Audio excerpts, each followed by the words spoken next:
할렐루야. 반갑습니다. 잘 지내셨죠?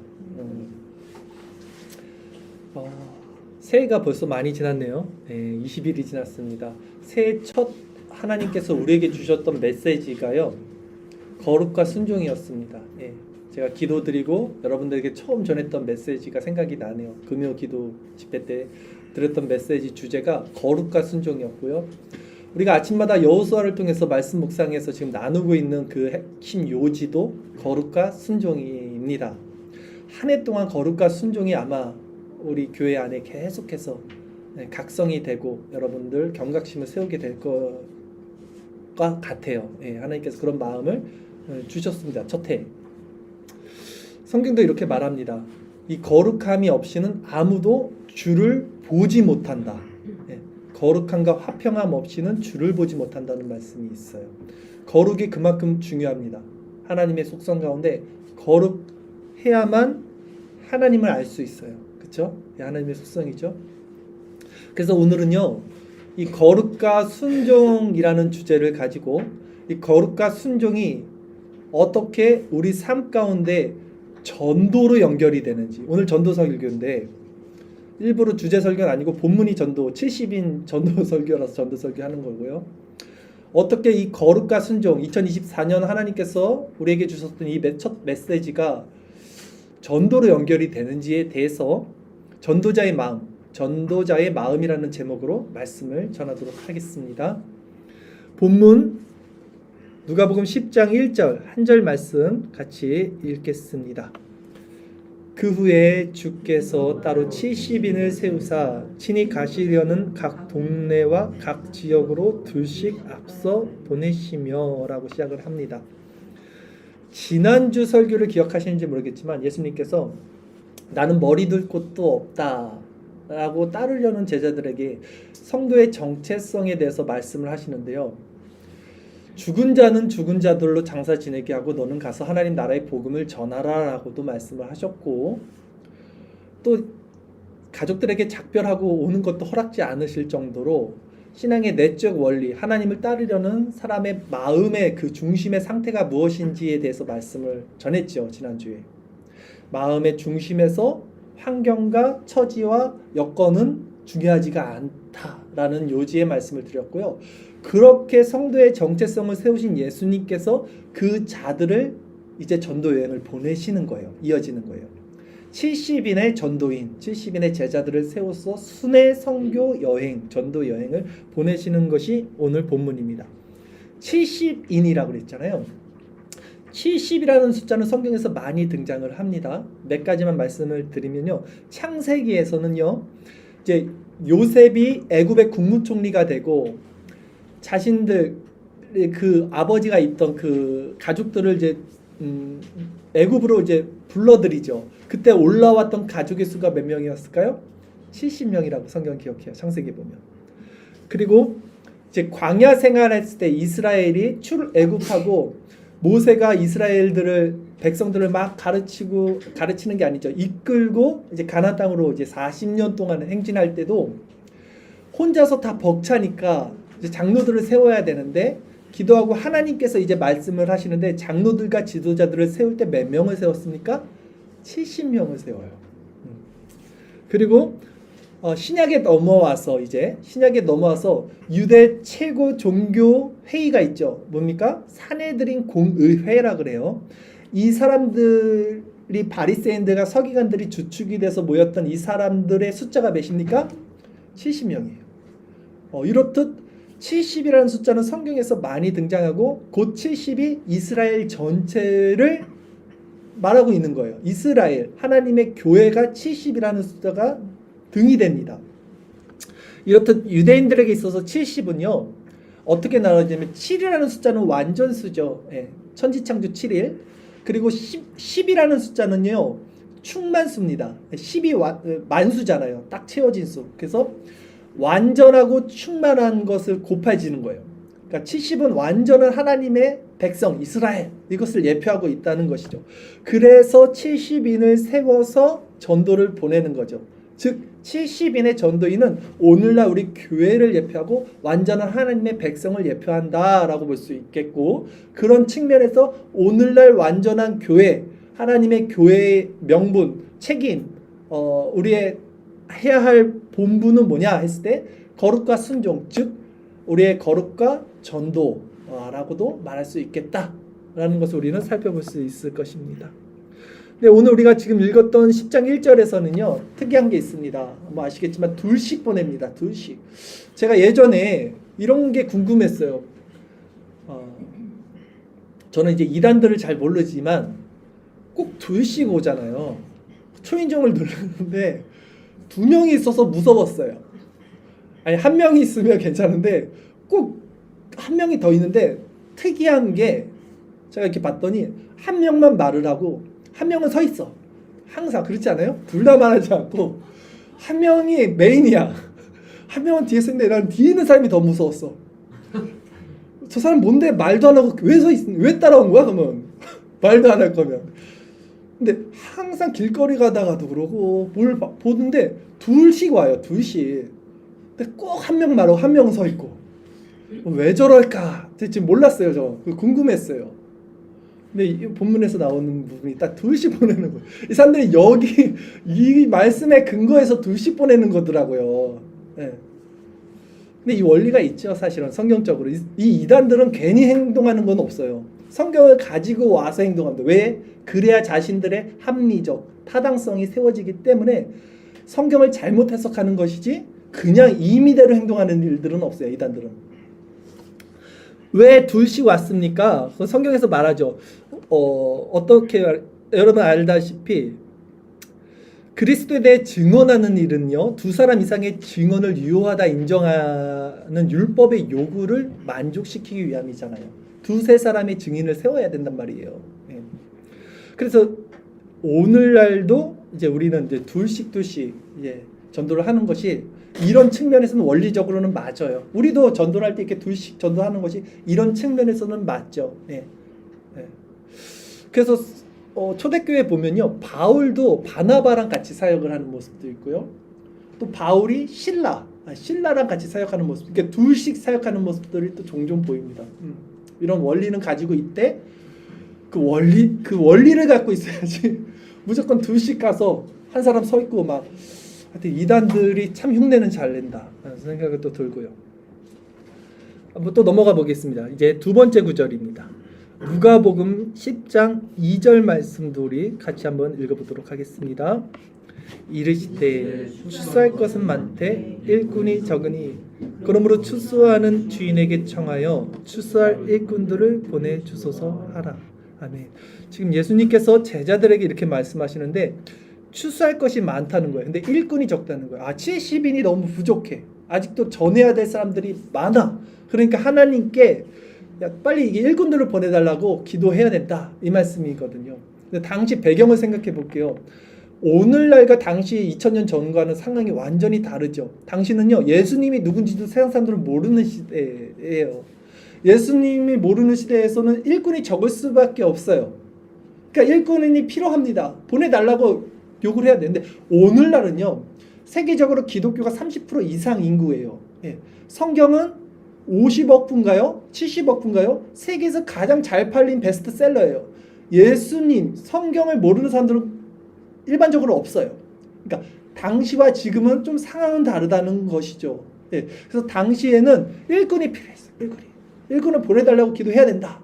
이렇게 말씀했어요. 그런데 원리와 본질에 있어서는 오늘날도 마찬가지겠죠. 왜냐하면 성경은 어떤 시대든 시간을 초월해서 공히 적용되는 측면이 있기 때문에 원리적으로 봤을 때는 오늘날도 그렇다면 우리가 일꾼을 보내달라고, 동역자를 보내달라고 기도를 해야 돼요. 왜냐하면 성경은 이렇게 말합니다. 천국 복음이 온 세상에 전파가 돼야지 끝이 오고 예수님이 재림하신다 그래요. 아시죠 이 말씀? 예. 근데 아직 끝이 안 났어요. 종말이 안 일어났잖아요. 재림이 아직 안 오셨잖아요. 그렇기 때문에 그런 측면에서는 우리도 아직도 기도를 해야 돼요. 하나님, 동역자를 보내주세요. 일꾼들을 보내주세요. 라고 기도를 해야겠죠. 우리 교회가 이제 세워졌지만 동역자가 필요합니다. 예, 기도를 하셔야 되는 거죠. 근데 이렇게 동역할 사람을 보내달라고 기도를 하고 이런 전도자들을 바라보는 예수님의 마음이 이제 나타나는데요. 본문을 또 볼게요. 누가복음 10장 10장 3절 말씀입니다. 같이 읽겠습니다. 갈지어다 내가 너희를 보냄이 어린 양을 이리 가운데로 보낸가 같도다. 아멘. 자, 이 말씀이요. 지금 70인을 전도 여행을 보내는 거고요. 성경을 여러분들이 좀 자세히 봤으면 아실 수도 있을 거예요. 예수님이 예전에 12제자들도 전도 여행을 한번 보낸 적이 있어요. 사복음서에 보면 똑같은 말을 했단 말이에요. 12제자들도 전도 여행을 보면서 내가 이리 가운데 양을 보내는 것 같다는 말씀을 했고요. 지금 70인의 전도인을 보내도 똑같은 말씀을 또 하시는 겁니다. 자, 양은요 선한 것이죠. 이리는 악한 것을 이제 표현하죠. 상징하죠. 제자들은요 전도하기 위해서는 어디로 가야 됩니까? 험악하고 공격적인 세상 가운데로 들어가야 한다는 거예요. 12제자나 70인의 전도인들이나. 즉 이것은 우리 성도가 교회 안에만 머물러 있을 수 없다는 사실을 말해주고 있어요. 지금 여기가 좋사오니 했던 베드로에게 아니야 아직은 가야지. 우리 문 살짝 열어도 되죠. 아직은 가야지 하고 그 변화산에서도 아직 내려갔어야 되는 것처럼 우리도 여기가 좋사오니 이 자리 우리 얼마나 행복합니까? 얼마나 좋습니까? 그러나 아직 성도가 가야 할 곳은 세상이다 라는 것을 본문에서도 말해주고 있습니다. 근데 세상은 어떻습니까? 이리들이 사는 곳이라 그러는 거예요. 지금 그래서 너무 예수님도 내가 양을 이리로 보내는 것이 너무 그래 이 말씀하시는 거잖아요.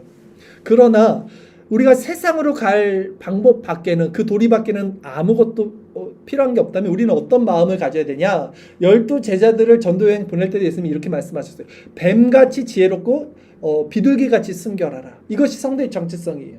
이것이 없으면 어떻게 됩니까? 세상에서는 소금의 맛을 잃으면 땅에 밟혀져서 사람들이 밟아서 더 비참하게 된다는 거예요.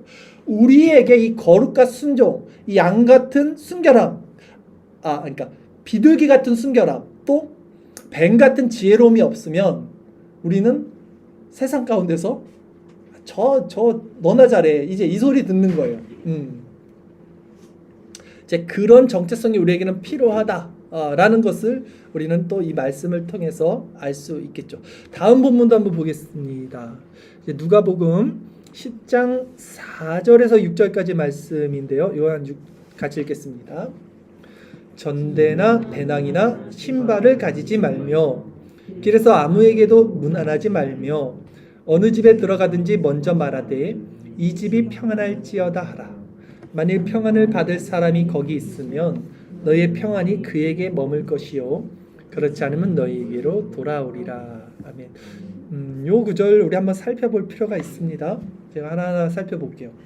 전대는 뭐냐면요 지갑이에요. 지갑을 가져가지 말라는 거예요. 전도한테. 돈 없이 어떻게 여행을 갑니까? 돈을 가져가지 말라 그래요. 지금 왜 그렇습니까? 왜 돈을 가져가지 말라? 지갑을 챙기지 말라 그랬던 것은 돈에 의지하지 말라는 거죠. 하나님만을 의지하는 정체성이 있어야 된다. 이걸 말하는 거고요. 그 다음 배낭을 가지고 가지 말라 그랬어요. 배낭은 뭐냐면 당시 여행자들이 그 생활용품, 일회용품들을 이렇게 담고 다녔던 그 배낭이에요. 즉 생활에 필요한 가장 기본적인 건 역시 하나님께로부터 오는 것임을 알고 그것들을 공급하시는 것이 하나님임을 알고 전적으로 하나님을 의지하라는 말씀이시죠. 또 마지막 신발을 가지고 가지 말래요. 자, 이건 뭐냐면 맨발로 다니라는 말이 아니라 여분의 신발을 준비하지 말라는 것입니다. 하루치게 만나를 먹었듯 자꾸 챙겨놓지 말고 내일을 준비하지 말고 이게 종말론적 신앙관이잖아요. 전도자의 그 정체성에 대해서 말할 때 불필요한 소유에 대한 집착을 버리라는 거예요. 오늘날 우리에게 이게 얼마나 큰 신앙의 명분이 됩니까? 우리도 자꾸 잊어버려요. 내일을 축적하려고 하고 오늘 일은 오늘 걱정하고 내일은 내일이 염려하라고 했음에도 불구하고 하루의 만나로 감사할지 함에도 불구하고 우리가 자꾸 걱정 근심 이렇게 살아가는 우리들에게 성도의 정체성, 교회의 정체성에 대해서 분명히 말하는 거예요. 예. 이렇듯 예수님께서 전도인들에게 지금과 같이 명령한 것은요, 하나님을 전적으로 의존하고 또한 그들로 하여금 직접 그것을 체험하도록 하기 위함이에요. 자, 봐. 니네가 이걸 준비하지 않았어. 배낭, 주머니, 돈, 신발 이거 준비하지 않고 한번 가봐. 무서워서 못 가겠어요. 돈 없이 어떻게 여행을 가요? 아니, 가봐. 그래서 그것을 행했을 때 하나님이 어떻게 도우시는지를 체험케 하기 위해서 또 한편으로 이렇게 말씀하신 거라는 거죠. 마찬가지입니다. 우리들도 어떻게 그렇게 살아요? 말씀으로만 어떻게 살아요? 순종하면서 어떻게 살아요? 그렇게 살다는 세상에서 바보 취급당하고 세상에게 당하게 되고 어떻게 살아요? 그렇게 하라는 거예요. 예. 하나님께서 또 체험을 주시는 것을 우리가 경험을 해야 또 한 걸음 한 걸음 걸어갈 수 있는 것도 우리 인생이라는 것입니다. 자, 이것이 바로 오늘날 세상을 살아가는 성도의 정체성이라는 것이고요. 마지막 본문까지 볼게요. 이제 누가복음 10장 7절에서 9절 마지막 말씀까지 한번 읽도록 하겠습니다. 읽겠습니다. 그 집에 유하며 주는 것을 먹고 마시라. 일꾼이 그 삭슬 받는 것이 마땅하니라. 이 집에서 저 집으로 옮기지 말라. 어느 동네에 들어가든지 너희를 영접하거든 너희 앞에 차려놓은 것을 먹고 거기 있는 병자들을 고치고 또 말하기를 하나님의 나라가 너희에게 가까이 왔다 하라. 아멘. 자, 이 집에서 저 집으로 옮기지 말라. 이게 무슨 말씀이냐면 이제 제자들이 어떤 집에 갔는데 병자들을 많이 고쳤어요. 그럼 이제 사람들이 어떻게 생각할까요? 대우를 할 거예요. 그렇잖아요. 병자를 고치면. 그러면 저 집에서 분명히 있고요. 이리 오세요. 이리. 더 맛있는 거 드릴게요. 만약에 이제 제자들이 저기 먹고 싶었는데 저 더 맛있는 걸 준대네. 그쪽도 갈게요. 그거 하지 말라는 거예요. 이해 가세요?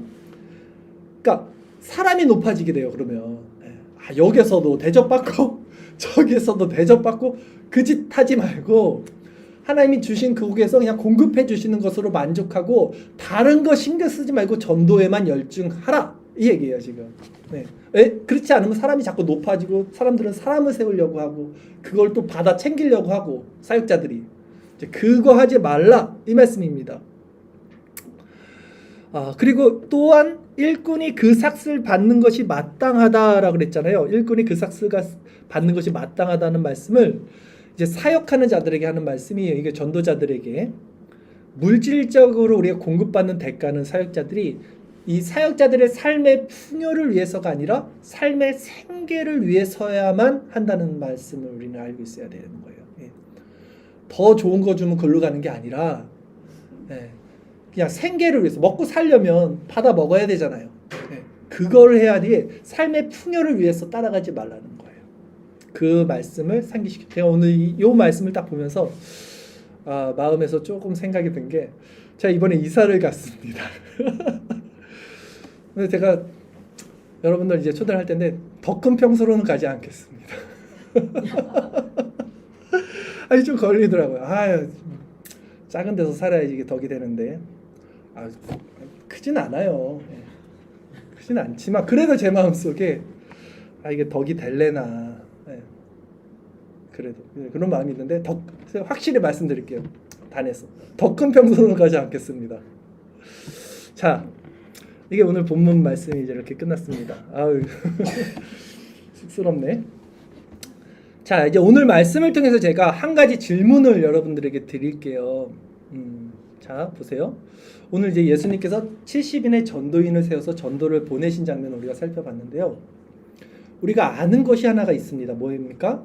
하나님이 택한 자들만이 구원을 받을 수 있다는 거예요.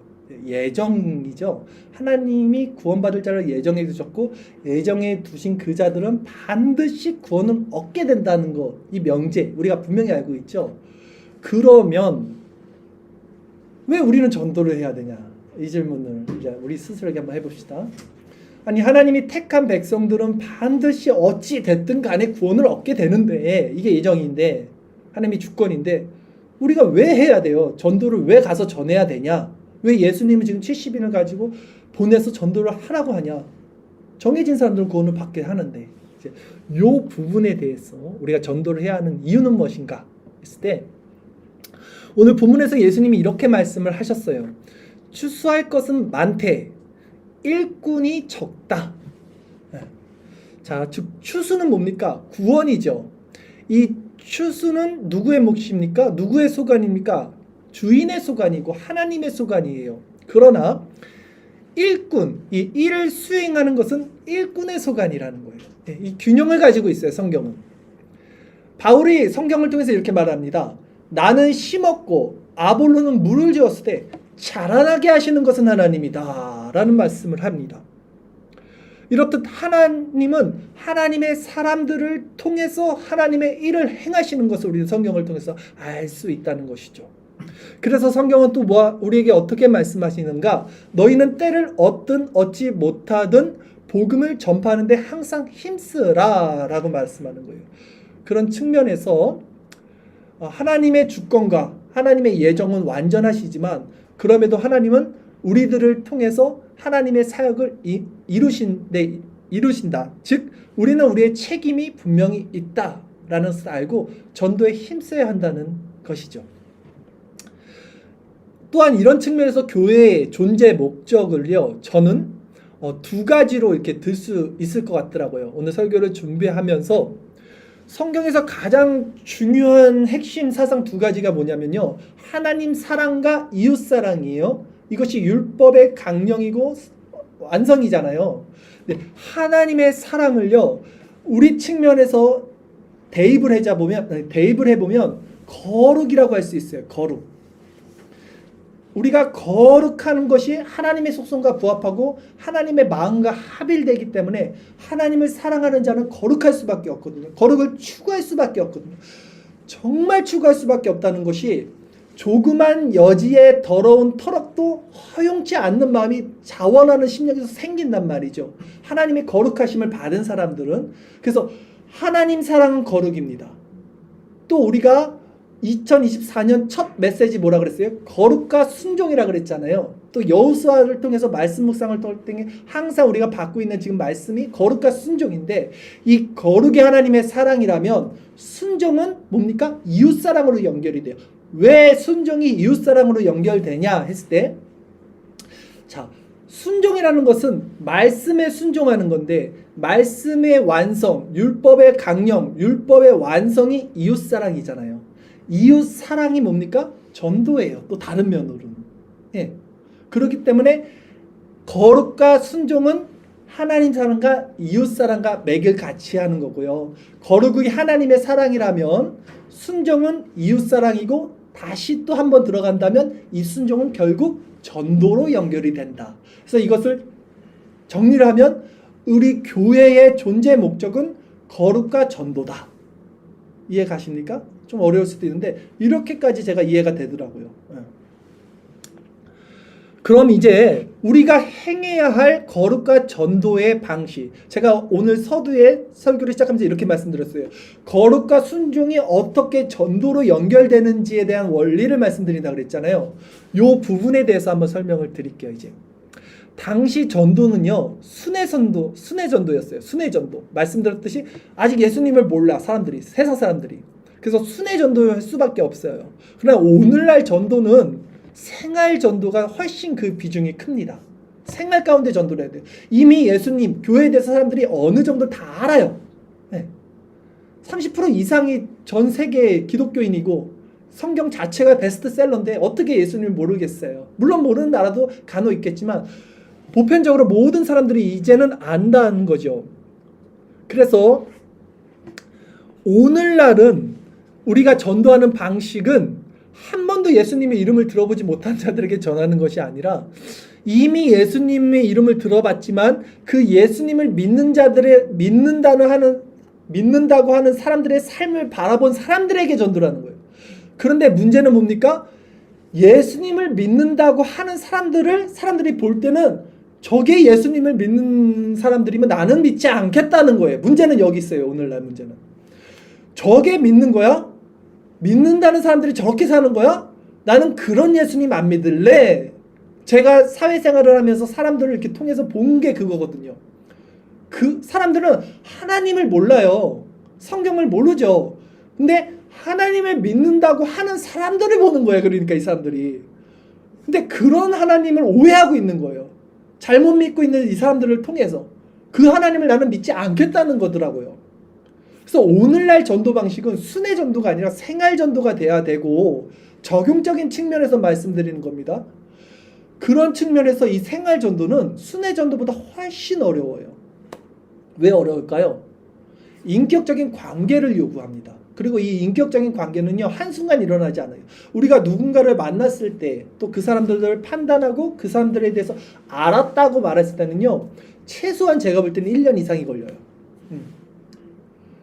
저도 직장에서 사람들을 만나도 일반적인 대화를 하고 지내는 거는 이제 괜찮겠지만, 최소 1년 이상이 지나야 이 사람의 심성, 이 사람의 어떤 그 마음, 이런 것들을 어느 정도 알게 되는 기간은 상당히 오래 걸린단 말이죠. 이런 측면에서 우리가 사람들과 관계를 맺는 데는 더 힘들다는 거예요. 이 생활 전도가 그만큼 수고와 시간이 필요하다는 거예요. 오늘날 전도는요. 예. 이런 걸 말씀드렸고요. 그러기에 이때 지금 제자들이 어떻게 전도를 했냐면 병을 고쳤단 말이에요. 병을 고쳤으니까 사람들이 저 뭐가 있나 보다 하고 왔잖아요. 그러나 오늘날은요, 기적과 체험 이런 것은 오히려 말씀을 벗어나게 하는 신비주의로 빠질 수 있는 위험한 요소가 될 수 있기 때문에, 말씀이 완성된, 또한 그리스도에 대한 소식이 보편적으로 퍼진 이 상황에서는 오늘날 중요한 전도의 핵심은 이런 기적이 아니라 사랑의 실천이 돼야 돼요. 사랑의 실천. 왜냐하면 이 사랑이 기적보다 더 위대합니다. 이 사랑의 마음이 어떤 방언이나 신유보다 위대하다는 것을 성경이 증명하고 있기 때문이죠. 우리 주보 한번 보시면요, 고린도전서 13장 1절에서 3절까지 말씀이 있어요. 그거 한번 같이 읽어보겠습니다.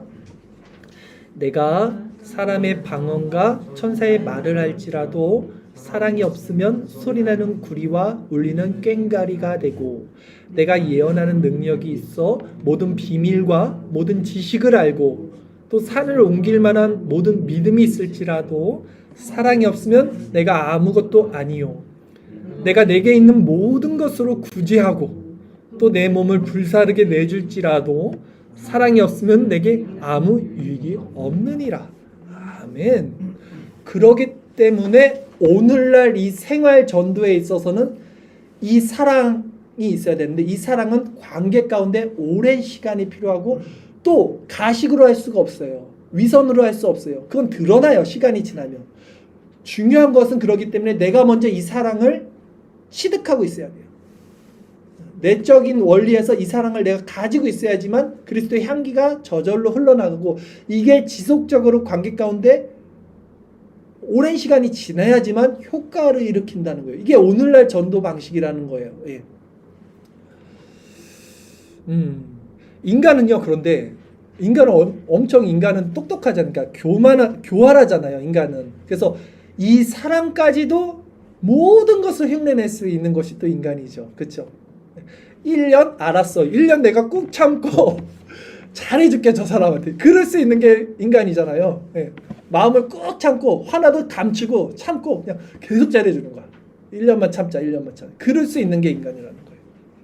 그렇게 인간은 모든 것을 흉내낼 수 있어요. 이 사랑까지도. 그러나 진정한 사랑 없이는 이 복음의 생명을 낳지 못해요. 그렇게 1년 참아도 그거는 복음이 전해지지 못해요. 인간은 영적인 존재이기 때문에 감출 수가 없어요. 다 사람들도 압니다. 그것이 어디서 흘러나오는 사랑인지. 그러게 이 사랑을 온전히 아는 것이 중요하다는 거예요. 우리가 먼저. 그리고 이 사랑을 온전히 알기 위해서 우리에게 필요한 것은 은혜의 방편이라는 거죠. 특히 말씀 묵상을 통해서 하나님의 속성에 대한 깊은 이해가 있어야 돼요. 사랑을 알기 위해서. 자, 사랑을 알기 위해서는 말씀 묵상을 통한 하나님의 속성에 대한 깊은 이해가 있어야 된다. 요거에 대해서 정확히 한번 답을 말씀드릴게요. 어려운 부분이라 잘 이해 한번 해보세요. 그러니까 사랑을 알기 위해서 우리가 사랑을 가져야 되는데, 이 사랑을 알기 위해서는 하나님의 속성을 알아야 된다. 이 말이잖아요. 지금 제 말씀이. 왜냐하면 인간이 가지고 있는 사랑의 기준과 하나님이 말씀하시는 사랑이 달라요. 그래서 하나님의 속성을 알아야지만 우리가 이 사랑을 알 수 있다는 거예요. 하나님의 사랑은요, 공의를 포함하고 있어요. 공의를 포함하고 있기 때문에 그 안에서는 죄를 진멸합니다. 그것이 하나님 편에서 사랑이에요. 그런데 인간의 편에서는 공의가 없어요. 다 상대적이에요. 내가 좋으면 좋고 내가 싫으면 싫은 거예요. 기준이 나요.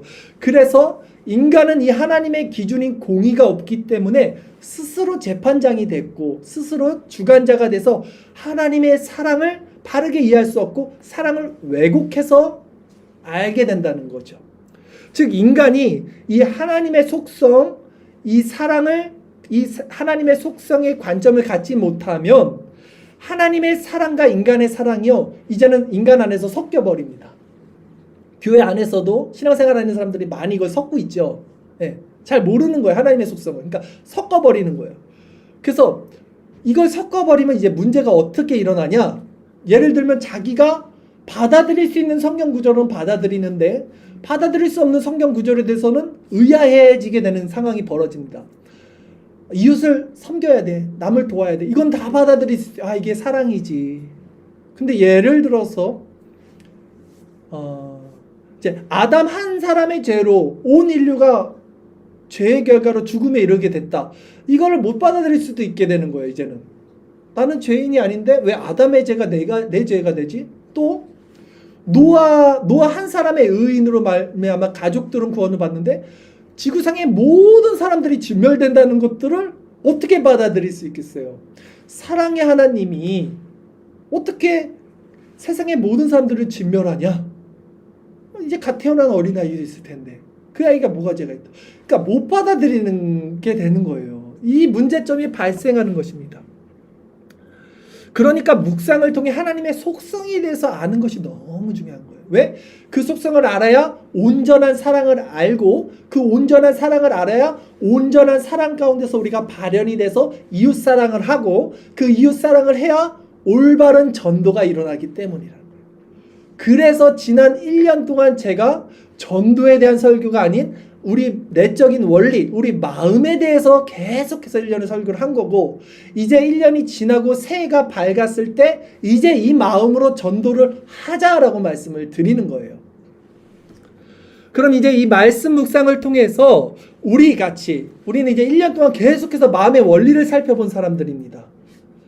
그러면 이 마음의 원리를 가지고 신앙이 성숙한 이 상태에서 이제 생활 전도를 어떤 방식으로 해야 되는지에 대해서 이제 말씀을 드릴게요. 네.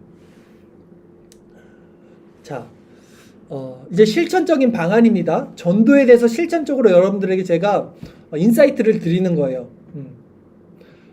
먼저는 잘 들리시죠? 졸리세요? 아, 죄송합니다. 아, 왜 이러지? 예, 먼저는 자, 우리 일터에서 신앙과 일을 분리해서는 안 됩니다. 이 생활전도의 중요한 건 그거예요. 저는 전도를 할 수 없어요. 저는 지금 일터에 있기 때문에 전도 가능한 거지. 이제 목사는 만약에 생업을 그만두고 전력으로 이제 말씀에 하면 저는 세상 가운데 나가는 게 아니잖아요. 그러니까 이 생활전도는 성도들이 해야 되는 거잖아요. 일터에서 해야 되는 거란 말이죠. 오랜 시간을 통해서. 그러니까 신앙과 일이 분리돼서는 안 되는 거예요, 여러분. 지금 주일이죠. 교회 안에서는 이렇게 착한 척하고 뭐 서로 이렇게 좋은 척하다가 밖에 나가서 막 하면 안 된다는 거예요. 예. 생활 전도는 우리 주변 사람들과 관계를 맺는 것이고 그런 가운데서 그리스도의 향기를 전하는 것이기 때문에 일과 신앙이 분리돼서는 안 됩니다. 그러니까 생활 전도는 시간이 오래 걸리고 어렵다. 왜냐하면 성화의 열매가 맺어져야 돼 지금 이렇게 우리 안에서. 그래서 이 그리스도의 향기가 전해지는 거예요. 그것이 아니면 어떻게 됩니까? 말씀드렸듯이 율법이나 위선, 내 의지로 하는 선행들은요 결국 탈이 납니다. 탈이 나요. 외식하는 신앙임이 언젠가는 드러나게 되죠. 참다가 이 사람이 한번 팍 치면 확 나가버리게 되겠죠. 예. 그 내적인 원리가 너무 중요한 거예요. 전도에 있어서는.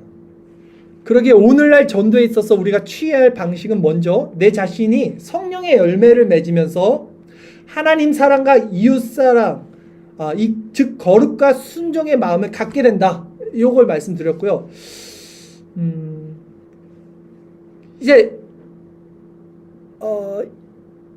이를 통해서 우리가 이 삶을 이제 살아나갑니다. 그래서 2024년 우리 선구가 그거잖아요. 누구든지 자기 유익을 구하지 않고 남의 유익을 구하라. 이 원리 가운데 이것이 살아나갈 때 어떤 삶이 이제 이루어지게 되냐면 여러분 삶 가운데서 직접 물론 혼자서 일하시는 분들에게는 조금 적용이 미흡할 수도 있지만 물론 온라인상에서도 관계는 있으니까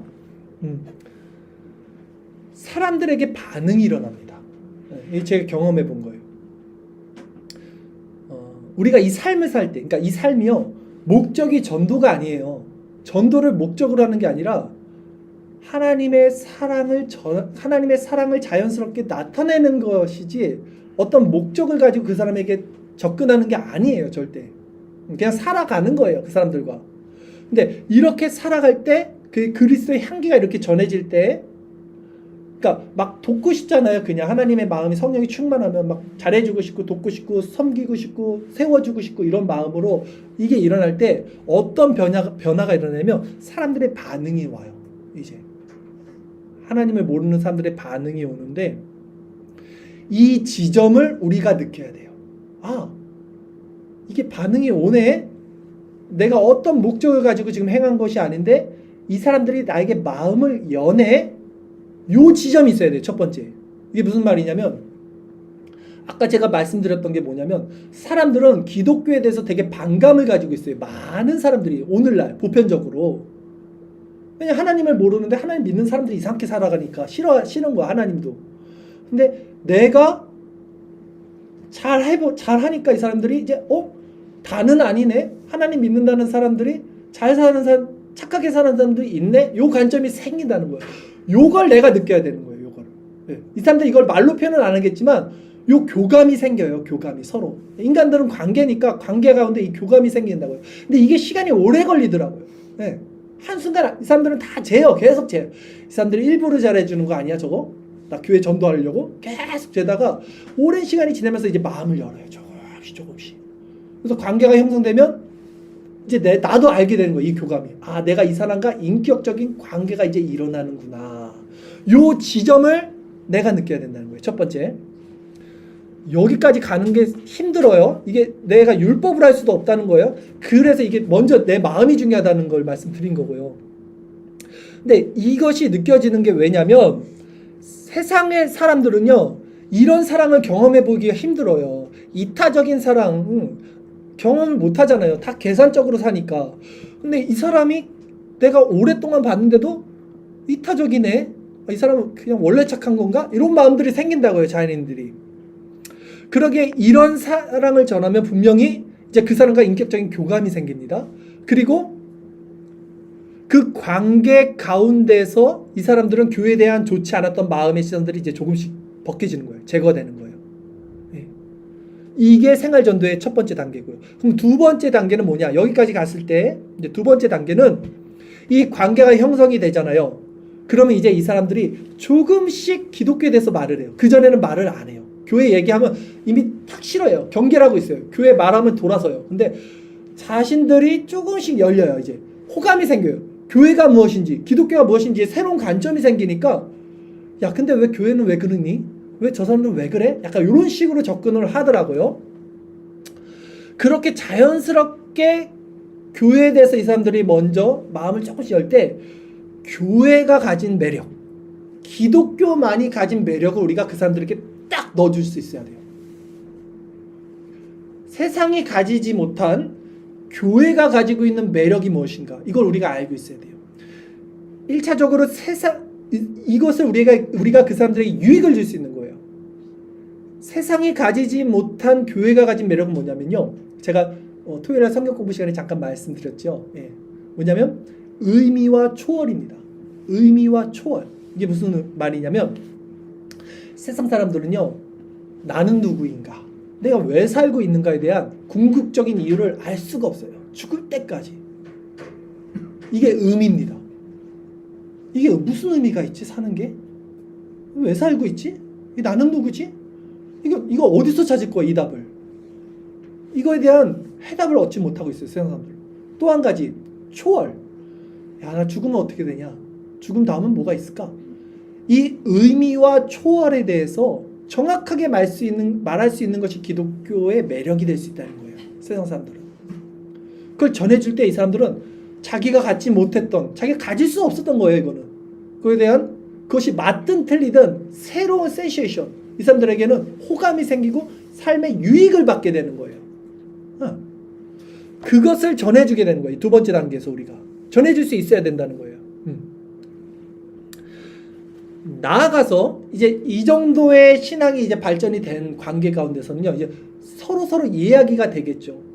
제 친구가 있어요, 한 명. 그 친구가 이제 아직도 이 신앙 안에 들어오지 못하는데 이제 관계가 형성이 됐으니까 이 친구가 저한테 며칠 전에 이렇게 또 물어보더라고요. 내가, 야, 교회가 너무 복잡해. 야, 하나면 좋은데 뭐 이것도 교회, 저것도 교회, 이것도 교회, 이것도 교회. 도대체 뭘 믿어야, 야, 이거는 이단이냐? 저거는 좋은 거냐? 이건 나쁜 거냐? 그러니까 걔 입장에서는 그렇게 보이는 거예요. 아니, 교회가 하나면 내가 믿겠는데 뭘 믿어야 될지 난 도대체 모르겠어. 나 헷갈린다. 교회 왜 그러냐, 니네? 이렇게 물어보는 거예요. 이제. 관계가 되니까 물어보는 거예요. 여기에 대한 해답까지 줄 수 있는 게 3단계입니다. 왜? 오늘날은 교회가 보편적으로 퍼져 있고 사람들이 알고 있는 교회가 무조건 예수 믿으면 구원받아요, 요거 하나만으로 구원을 줄 수 없어요. 그걸 가지고 많은 이단들도 많고, 그러니까 어떤 것이 바른 교회인지에 대해까지 설명할 수 있는 것이 전도의 영역이라고 저는 생각해요. 오늘날 우리가 전할 수 있는 전도의 책임이라고 생각해요. 자, 오늘날은요, 기독교라는 카테고리 안에 스펙트럼이 너무 넓어요, 이렇듯. 그래서 무수한 교회가 각각 다른 사상을 가지고 있기 때문에 올바른 교회가 무엇인지까지 전하는 것이 전도의 영역이라고 저는 생각합니다. 여기에 대한 정확한 답을 이 시간 말씀드릴게요, 여러분. 여러분들이 가지고 있어야 이것을 전할 수 있을 거 아닙니까? 우리는 기독교라는 카테고리 안에 있어요. 기독교가 하나입니다. 제일 큰 카테고리예요. 기독교라는 것은 이제 그리스어로는 크리스토스, 영어로는 크라이스트, 이것을 우리나라 음력으로는 그리스도, 이것을 중국어 음력으로는 기리사독, 기독이라고 해서 기독교로 우리가 알고 있는 거죠. 기독교, 즉 예수 그리스도를 따르고 믿는 종교예요. 이것이 하나의 카테고리, 가장 큰 겁니다. 여기선 더 퍼지지 않아요. 이게 하나인데 그 안에 교파와 교단이 나눠져요. 한번 들어보세요. 3개의 교파, 8개의 교단으로 나눠지는 거예요. 기독교가 제일 큰 카테고리고, 어떻게 3개의 교단이 있습니까? 우선은 로마 카톨릭, 제일 유명하죠. 카톨릭, 천주교가 있고요. 또 우리 개신교가 있죠. 개신교. 또 동방교회. 이건 조금 우리에게는 좀 낯설지만 동방교회. 이게 3개의 교파입니다. 또 교단. 이 3개의 교파 중에 우리가 지금 신앙하는 건 어떤 교파입니까? 개신교잖아요. 이 개신교 안에도 이제 8가지 교단들이 있어요. 교단들이. 저도 다 몰라요. 맨날 헷갈려. 그냥 머리에 기억나는 대로 말씀드려볼게요. 우선 장로회 있을 거고, 또 감리회 있을 거고, 또 뭐 있어요? 성결, 또 오순절, 또 침례, 또 구세군, 또 루터교. 하나는 뭐 있어요? 하나 이게 아쉬울 텐데 말 안 해주면. 성공회. 성공회? 네, 성공회가 있어. 맞아. 성공회 교파. 성공회 교단이죠. 그렇죠. 이게 있어요. 그러니까 사람들은 뭘 믿어야 돼 도대체? 그럼 여기서 끝이냐? 아니에요. 장로교 안에도 수많은 분파들이 있어요. 근데 이거를 또 사람들은 교단이라고 말하는데, 사실 교단은 아까 말한 3개가 교단이고, 이 장로교 안에 막 많잖아요. 예, 이거를 우리는 그냥 정확히 말하면 분파라고 해야 돼요. 그러니까 내 친구가 이해가 되는 거야. 내가 이제 나라도 복잡하겠다. 도대체 뭘 믿어야 되냐? 이게 끝입니까? 이거 외에 이단들은 또 얼마나 많아요. 걔네들도 다 이 기독교라고 하는데 안 믿는 사람 입장에서는 이제는 믿기 싫어지겠지. 나 같아도 믿기 싫어질 것 같아. 이제 그걸 물어본 거예요. 우리 친구가. 그 여기에 대한 해답을 해줄 수 있어야 된다는 거죠. 자, 여기에 대한 해답을 여러분들에게 드리고 이제 정리를 할게요.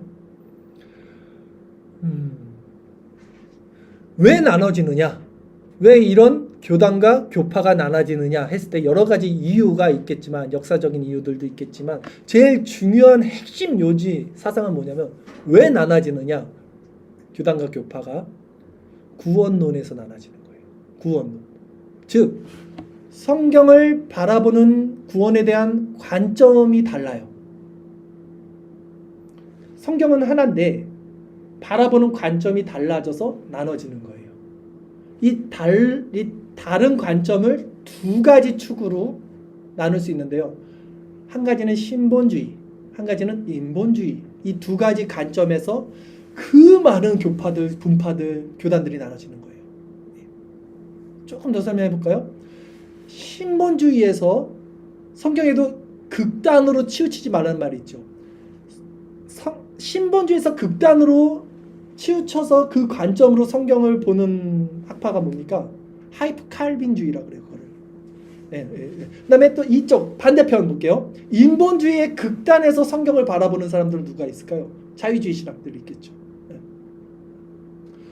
그리고 그 중간에 누가 있을까요? 우리 같은 사람들, 또 복음주의권 사람들이 있겠죠. 이 균형을 잡아야 되는데 이 성경을 바라보는 관점들이 다 다르고, 그 관점은 신본주의와 인본주의가 있고, 그 신본주의와 인본주의 안에서도 스펙트럼이 너무 넓기 때문에 여기서 다 나눠지는 거예요.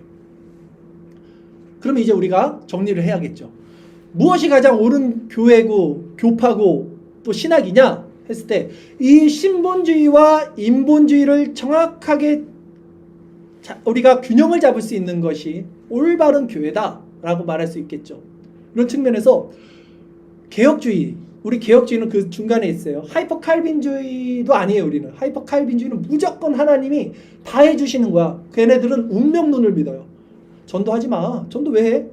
하나님이 다 구원받을 자를 구원해 주는데 아무것도 안 움직이는. 이게 하이퍼 칼빈주의예요. 운명론자들. 우리 그거 아니잖아요. 아까 제가 말씀드렸잖아요. 인간의 책임이 있다. 가장 올바른 교회의 기준은 하나님의 주권, 즉 신본주의가 1원인이 돼야 돼요. 항상. 모든 것은 하나님의 예정이고 주권이다. 섭리다. 그러나 하나님의 주권과 섭리와 예정과 작정 안에서 인간이 로봇처럼 움직이는 것이 아니라 1원인 안에서 인간의 책임인 이 원인이 있다. 이 원인이 우리의 열심, 전도, 우리의 거룩, 이것을 추구하는 우리의 삶이다 라고 말하는 것이 개혁주의 관점이에요. 얼마나 균형이 있습니까? 이 1원인이 없이는 이 원인이 존재할 수 없다. 그러니까 신본주의를 아주 그냥 올바르게 세우고, 인간의 책임도 경시 여기지 않고, 이 균형을 갖고 이 신학의 교리, 이게 교리예요. 이 교리를 말하는 것이 개혁주의인 거예요. 이걸 말해주면서, 그러니까 올바른 교회, 우리 이런 교회로 와야 된다. 이렇게 전해줘야겠죠, 여러분. 개혁주의 교회, 그렇죠? 이걸 말해줄 수 있어야 된다는 거예요, 여러분. 근데 사람들은요, 보세요. 사람들은 제가 막 친구한테 이렇게, 난 모르겠고 그냥 다 믿고 싶은 대로 믿어요. 사람들이 일반적으로. 그냥 나는 믿고 싶은 대로 믿어. 근데 이 부분을 우리가 정확히 하기 위해서는 믿고 싶은 대로 믿는 게 아니라, 내가 지금 믿고 싶은 대로 믿는 것이 신앙의 어느 지점인지, 그 교리 위에 내 신앙의 위치를 체크하는 것이 정확히 믿는 거예요. 이 신본주의와 인본주의, 이 스펙트럼 안에서 그냥 내가 믿고 싶은 대로 믿는데 그 지점이 지금 어느 지점인지를 파악하는 것이 올바로 믿는 거라고요. 예. 그러니까 우리 지금 여기 모인 자들은 최소한 우리가 이 같은 신앙 고백 안에서 같은 교리 위에서 신앙의 균형을 잡은 자들이란 말이에요. 우리가 이것을 동의하고 이 개혁주의 신앙 안에서 모인 자들이 우리란 말이에요. 그러기에 이제